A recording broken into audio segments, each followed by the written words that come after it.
Olá pessoal, tudo bem com vocês? Hoje, como prometido, vamos falar um pouco sobre a diferença entre a doença de Parkinson e o parkinsonismo, tá? E outros tipos de parkinsonismo também. São patologias aí que vêm trazendo muita confusão entre os pacientes e até mesmo entre alguns alunos, né? Alguns profissionais aí da área da saúde. Hoje falaremos sobre essa diferença, tá? Vou falar para vocês um pouco sobre o que é a doença de Parkinson, né? Sua definição, o seu quadro clínico, o seu prognóstico e falarei também sobre os outros tipos de parkinsonismo, tá? Parkinsonismos secundários e parkinsonismos atípicos, tá? Ou também conhecido como parkinsonismo plus ou plus. E pessoal, entre as doenças que afetam o nosso sistema nervoso central, ou seja, que afetam o nosso cérebro, o nosso encéfalo, a doença de Parkinson é uma patologia muito especial, tá? Sendo ela uma das que mais afetam o nosso sistema neurológico, afetando aí entre 100 a 150 casos a cada 100 mil habitantes, sendo ela então uma das mais frequentes, né, entre os pacientes. Então, a doença de Parkinson, ela é uma patologia crônica e progressiva do nosso sistema nervoso central que compromete principalmente o nosso sistema motor, mas também ela é conhecida por ser uma patologia, ou seja, uma doença que traz também consequências não motoras. Por exemplo, alterações de sono, memória, alterações intestinais e até mesmo alterações no nosso sistema cognitivo, tá? Ocasionando aí algumas demências, tá? Ou levando até a depressão.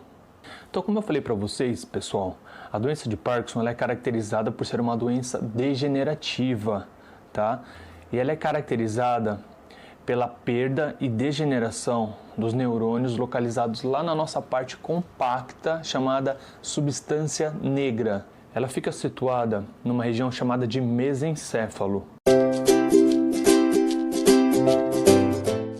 Então a degeneração desses neurônios acaba se tornando irreversível, tá?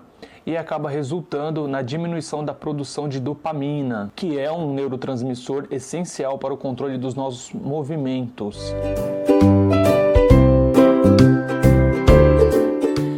E na doença de Parkinson, apresentam-se 4 sinais básicos e bem característicos, que são eles: a bradicinesia, a rigidez muscular, o tremor e repouso e a instabilidade postural. Então eu vou falar um pouco para vocês sobre esses sinais característicos, tá bom? Algumas características deles.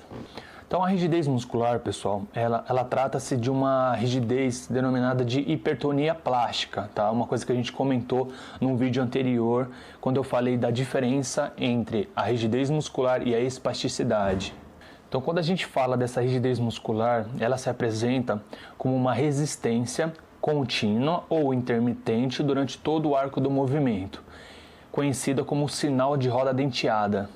E outra característica importante dessa hipertonia plástica é que ela costuma afetar principalmente a musculatura de tronco e também da musculatura de membros superiores, tá? Ou seja, dos braços, levando a uma postura bem característica de paciente com doença de Parkinson, que é aquele tronco anteriorizado e em flexão e os membros superiores em semiflexão. Ou seja, aquele paciente que você já deve ter visto andando na rua, que é aquele tronco para frente, né? Aquele tronco bem encolhido, os braços aqui bem próximo ao tronco. E uma coisa super importante, falando do tremor do paciente com Parkinson. Não confundam, tá? O tremor do paciente com Parkinson é aquele tremor em repouso. Ou seja, é aquele tremor que quando a gente está fazendo alguma movimentação voluntária, ele diminui ou cessa, tá? Ou desaparece. E durante o seu estado de repouso, ele pode retornar. E lembrando que esse tremor, ele pode aumentar durante a sua marcha, durante o seu caminhar, durante algum estado de esforço mental ou em situações de tensão emocional. Então não confundam. Não é todo tremor que uma pessoa apresenta que pode ser característico, que pode ser sinal de uma doença de Parkinson.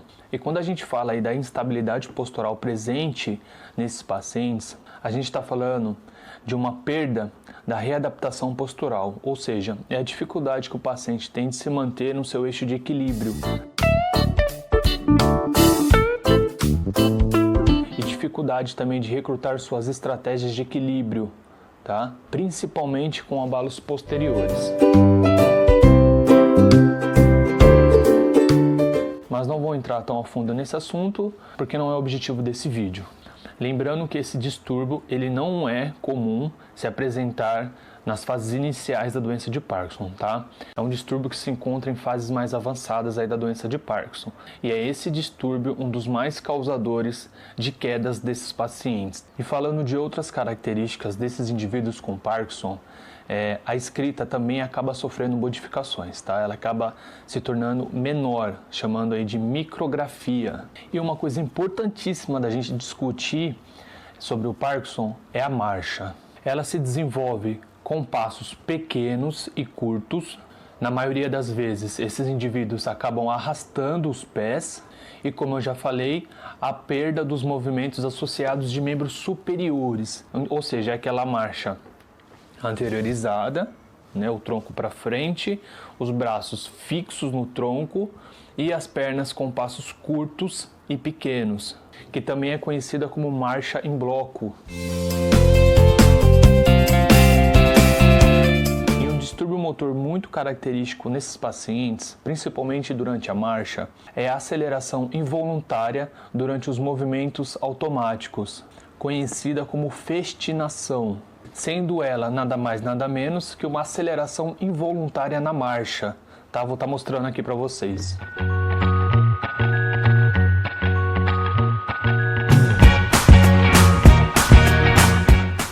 Outra característica importante para a gente discutir é uma coisa chamada de acinesia súbita, ou conhecida como congelamento, ou em inglês também conhecida como freezing. Ela é caracterizada pela perda abrupta da capacidade de iniciar ou sustentar uma atividade motor específica. O freezing, ele é um distúrbio motor muito encontrado também durante a marcha desses indivíduos. Esse congelamento, ele pode surgir quando o paciente se depara com um obstáculo real, como uma pequena elevação do solo enquanto ele está caminhando, ou apenas um obstáculo visual, ou quando esses pacientes precisam mudar de direção ou entrar em algum cômodo, ou até mesmo um estado emocional muito alterado, tá? Isso pode acabar piorando ou agravando esse congelamento.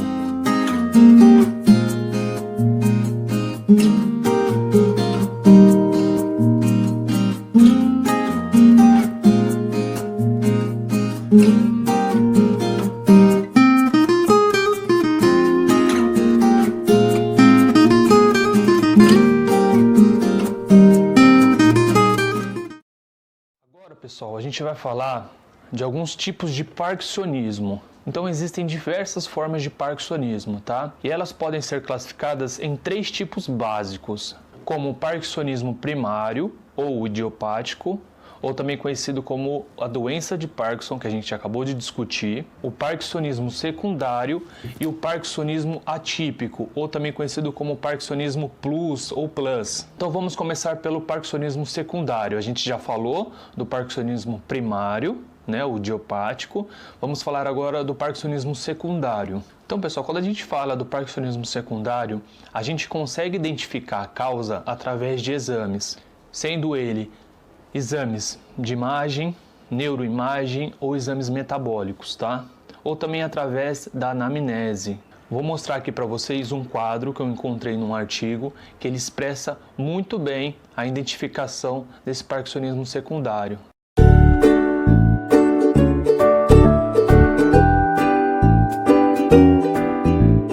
Então, quando a gente fala de parkinsonismo secundário, a gente consegue identificar o seu principal fator, o que ocasionou essas síndromes parkinsonianas, decorrentes de alguma lesão, decorrente de alguma medicação, decorrente de algumas outras drogas ou decorrente de alguns fatores químicos. Esses fatores, então, podem ocasionar uma lesão lá naquela região que a gente conversou, sendo da substância negra, onde aquele neurotransmissor chamado de dopamina, responsável pelo controle dos nossos movimentos, acabam sendo prejudicados. A maioria das vezes, quando a gente acaba encontrando o principal fator que está desencadeando essa síndrome parkinsoniana, os sinais e sintomas, aqueles que a gente conversou, podem cessar, ou em outros casos, dependendo da lesão, essa síndrome pode permanecer e pode continuar progredindo, tá? E esses pacientes, assim como os pacientes com a doença de Parkinson primária, eles respondem super bem ao levodopa. E quando a gente fala do parkinsonismo atípico, ou também conhecido como parkinsonismo plus ou plus, a gente está falando de uma denominação para caracterizar os sinais semelhantes aos parkinsonismos secundários ou primários, tá? Onde algumas síndromes parkinsonianas podem estar presentes, principalmente a bradicinesia e a rigidez muscular, tá? Na maioria das vezes, sem a presença do tremor, ou com um tipo de tremor diferente do que o que a gente conversou. E essas síndromes parkinsonianas podem estar associadas a outros tipos de distúrbios, tá? Como os distúrbios autônomos, distúrbios cerebelares, distúrbios piramidais ou distúrbios relacionados ao neurônio motor inferior. Mas, nesse vídeo, eu não vou entrar tão a fundo em relação a esses termos. Então, pessoal, geralmente, no parkinsonismo atípico, ao contrário do que ocorre lá na doença de Parkinson primária, ela geralmente ocorre de forma simétrica, tá? Atingindo já os dois lados do nosso corpo. E acaba respondendo mal ao uso dos medicamentos, como o levodopa, ao contrário da doença de Parkinson e o parkinsonismo secundário, como a gente conversou. E dentro dos tipos de parkinsonismos atípicos, existem 4 tipos. A paralisia supranuclear progressiva, a atrofia de múltiplos sistemas, a degeneração córtico-basal e a demência com corpos de Levy. Eu vou tentar falar de uma forma mais simples para vocês entenderem a diferença de cada uma, porque hoje o objetivo não é falar da fisiologia dessas condições, tá? Então é muito importante o reconhecimento desses tipos de parkinsonismo atípico, porque na maioria das vezes, pessoal, na grande maioria das vezes, esse tipo de parkinsonismo é o que mais apresenta um pior prognóstico, tá? São patologias, são síndromes parkinsonianas mais graves. Então, quanto mais rápido o diagnóstico desse tipo de parkinsonismo, melhor. Então, o primeiro deles que a gente falou é a paralisia supranuclear progressiva. Então, esse tipo de patologia é a mais frequente e a que mais se confunde com o tipo de parkinsonismo secundário ou o parkinsonismo primário. Mas, nesse tipo de patologia, o que se sobressai é a instabilidade postural, principalmente. E ao contrário da doença de Parkinson, nesta patologia, essa instabilidade postural já se apresenta nas fases iniciais da doença.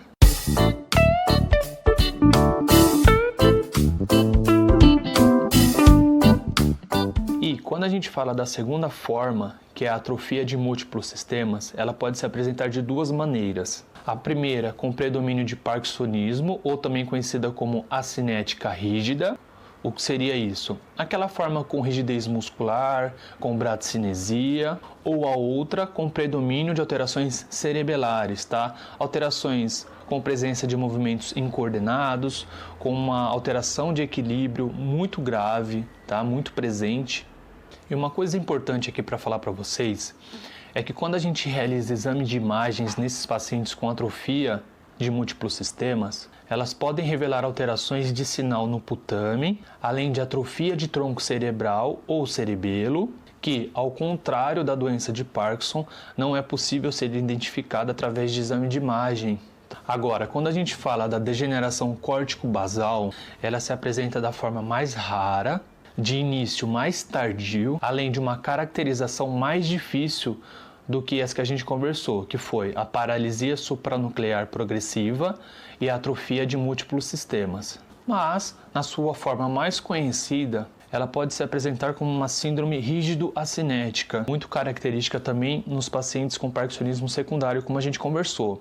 Mas o que diferencia essa degeneração córtico-basal dos outros tipos de parkinsonismo é a presença de movimentos distônicos, tá? Ou seja, movimentos involuntários, que eles podem estar presentes tanto em membros superiores, membros inferiores. E quando a gente fala das demências com corpos de Levy, a gente precisa entender uma curiosidade. Cerca de 15 a 20% de pacientes com doença de Parkinson acabam evoluindo para um quadro demencial. Isso em fases bem mais avançadas. E ao contrário disso, quando a gente fala da demência com corpos de Levy, ela se apresenta já nas fases iniciais da doença. E quando a gente fala de alucinações não relacionadas com os efeitos, como por exemplo a medicação levodopa, elas são muito raras na doença de Parkinson, porém elas são muito frequentes nessa demência com corpos de Levy, tá? Isso é o que diferencia também essa patologia com a doença de Parkinson primária. Então, pessoal, vou estar apresentando para vocês um quadro que apresenta muito bem os sinais de alerta desse parkinsonismo atípico.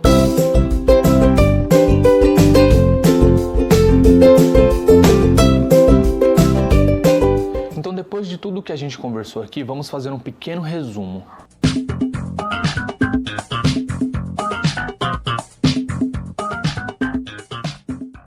Então, quando a gente fala da doença de Parkinson, o parkinsonismo primário, o seu diagnóstico ele é feito através da história do paciente, através de alguns exames neurológicos e é avaliado também a sua resposta a algumas drogas dopaminérgicas, como por exemplo o levodopa. Lembrando que na doença de Parkinson não há marcadores biológicos que permitam fazer o diagnóstico. Ou seja, na tomografia computadorizada ou na ressonância magnética, na grande maioria das vezes, não demonstra sinais. Então, para que o diagnóstico da doença de Parkinson seja realizado, é importantíssimo eliminar as causas de parkinsonismo secundário, como aquelas que eu apresentei para vocês em forma de quadro. E quando a gente fala do parkinsonismo atípico, inclui uma grande variedade de condições, cujas suas características se sobrepõem da doença de Parkinson. Então eu acho que depois do que a gente discutiu aqui, ficou um pouco mais claro, principalmente para quem é paciente, para quem possui um diagnóstico, para quem é familiar ou cuidador, entender um pouco melhor sobre esses tipos, onde na maioria das vezes eles acabam confundindo, acabam pensando que é tudo a mesma coisa, mas não é. E claro, este é um tema muito mais complexo, né? Não falei da fisiologia, eu não falei de outras características, não falei de uma forma mais detalhada, para que eu não acabe confundindo ainda mais vocês. Mas, se vocês quiserem entender um pouco melhor sobre esses termos, sobre essas definições, eu vou deixar aqui para vocês um artigo muito legal, que diferencia de forma muito bem detalhada a diferença desses tipos de parkinsonismo. Eu espero ter ajudado de alguma forma você estudante, você familiar, cuidador ou paciente, porque até mesmo eu, quando eu estudava, eu tinha muita dúvida em relação a esse tipo de patologia, né? Onde a gente pode perceber que existe uma variedade de tipos, né? Cada um com suas características, com suas causas. Então eu espero ter pelo menos esclarecido um pouco essa diferença e ajudado vocês aí de alguma forma. Saibam que eu estou aqui à disposição. Caso vocês tenham mais alguma outra dúvida, deixem aí no comentário, mandem alguma mensagem, que assim que possível eu estarei respondendo, tá? E se vocês tiverem algum tema em mente e queiram que eu discuta aqui com vocês, deixem aí para mim, por favor, no comentário, que eu estarei produzindo para vocês, tá bom? Muito obrigado pela atenção de vocês. Deixem aí suas críticas, suas sugestões, seus elogios, o que vocês quiserem, tá bom? Muito obrigado e até uma próxima de novo.